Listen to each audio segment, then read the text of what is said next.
We've got Albert Einstein, we've got Alan Watts, Carl Jung, Carl Sagan, Baruch Spinoza, Terence McKenna, Friedrich Nietzsche, Ralph Waldo Emerson, W.E.B. Du Bois, Elizabeth Cady Stanton, Emily Dickinson, Nikola Tesla, Rumi, Adi Shankara, and Lao Tzu.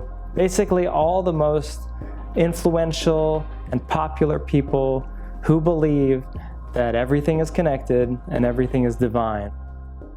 The mural took 30 days, roughly a day per head and a day for the background around each head. It's a big wall, it's 33 feet by 80 feet. I think the hardest part, the most complex part about painting this mural is just the actual engineering behind getting up to be able to paint the mural. There's a balcony here at the bottom floor that's only about 2.5 feet wide, so we had to build custom scaffolding that could fit within that patio, and then build structures where there were steps on both ends to paint Tesla and to paint Einstein on the other end. So the engineering behind the scaffolding and the floor to match grade and get a level ground was probably the hardest and most complex part about this project, and that was done ahead of time. But painting the mural, that's cake, that's the fun part.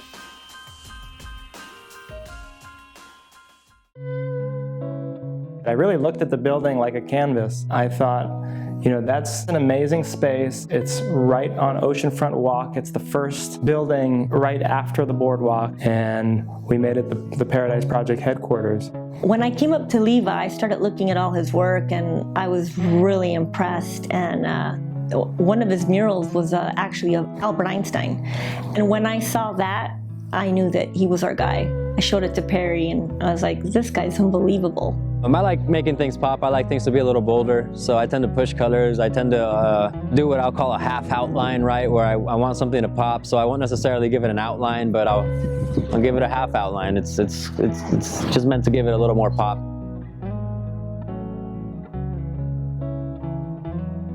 I'll push colors where I see fit, and just try to make it lively, I was never trained formally. I learned from my father, who's a sign painter here in the city of Los Angeles.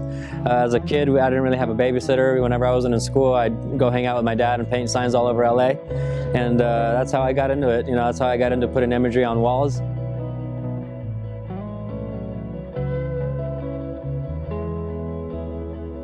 There's a lot of murals here in Venice Beach, and a lot of them feature a lot of locals. They feature some of the history, but I think as far as education goes, this definitely stimulates the mind, in my opinion, more than any other mural here on the beach.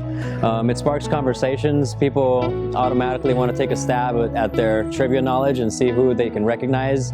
They sit here and challenge each other. They then, walk up to the mural and learn about it.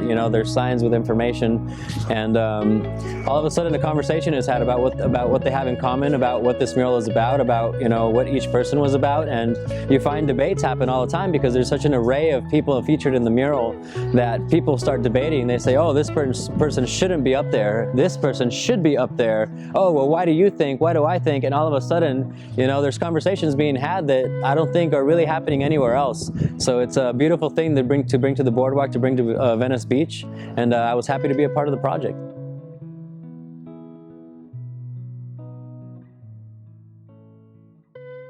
The very first person that I saw when this mural was being painted was Alan Watts. He had been one of my heroes for at least a couple years before I saw this, just because of all of the YouTube videos out there. He was a news reporter, a philosopher, and he popularized Buddhism for Western audiences. He had his own program in San Francisco, and so there's a lot of video clips of him doing his show that are on YouTube now. He's just an extremely wise person. He has a really good, in my opinion, good grasp of what life is all about, and how we can get very distracted by inconsequential things. And so he's very focused, and he was really inspirational to me.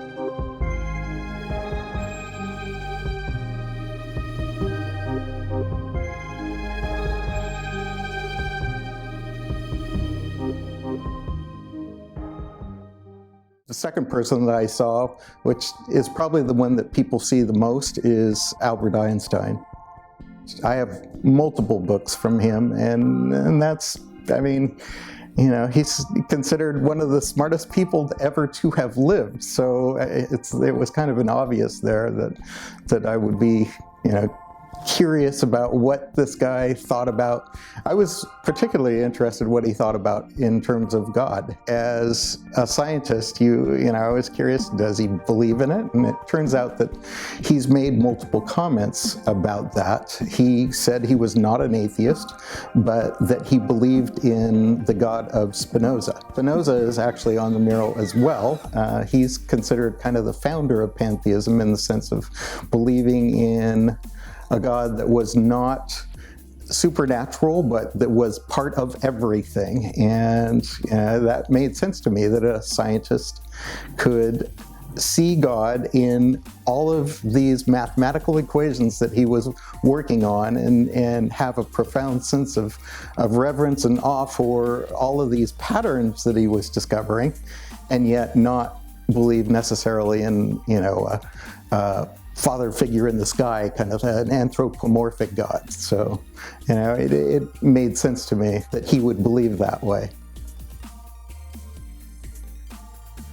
I want to promote these people, these intelligent people who have inspired me and inspired so many other people, and who have the same similar idea. And I think a lot of people don't know that somebody like Albert Einstein may have a similar idea as somebody like Terence McKenna, that all things are connected and all things are one.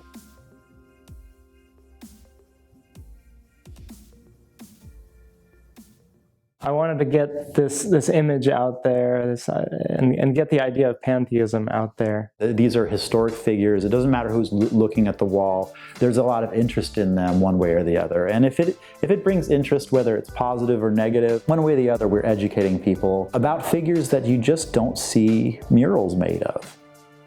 Einstein's famous. Einstein's going to be represented everywhere, but you don't get a collection of these minds. And most people don't tend to put the pieces together that, you know, Einstein and Tesla were not friends. Tesla, if you read some of his quotes, he thinks that relativity was nonsense.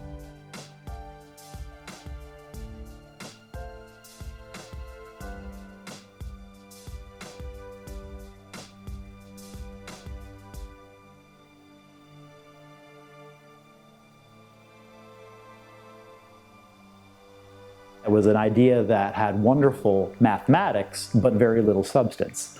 So it's not like that Einstein or Nietzsche and Tesla would have agreed with each other. It's that we see a common strain among them all that is putting forward a similar worldview that contradicts a lot of the older theistic ways of viewing the world, but it brings science and spirituality into unity. And that's why everybody here is on the wall, is because it's basically, this is a new spirituality where science is not only acceptable, science is the norm, it's the rule. Because you don't find out about the way the universe works, therefore you don't understand how God works, which I use that in quotes because we're not really speaking of a being, an entity with a mind, or this can get complicated, but we're not speaking of the same type of king on a cloud. The universe has a native intelligence to it. And well, where does that come from? And all of these people were interested in that, whether it's Emily Dickinson talking about that through her poetry. She's obviously not a scientist, but we also have a lot of people who, through their science, they reveal that any kind of spiritual truth will be found through the evidence that we can gather. It won't be in spite of the evidence, it will be through the evidence. That's what Spinoza, he's the godfather of this wall. Spinoza brings all of that together into the tradition of understanding God by understanding the world.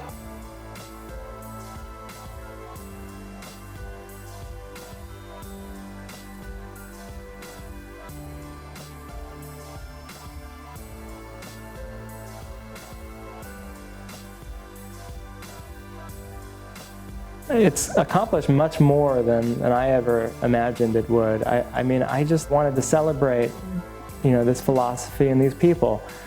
And instead, it sort of seems to raise the consciousness of the community.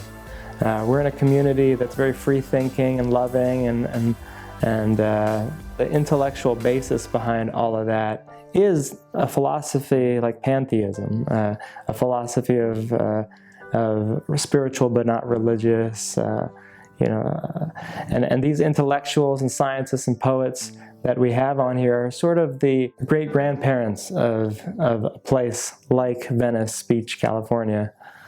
So we thought, you know, that's how it fits in.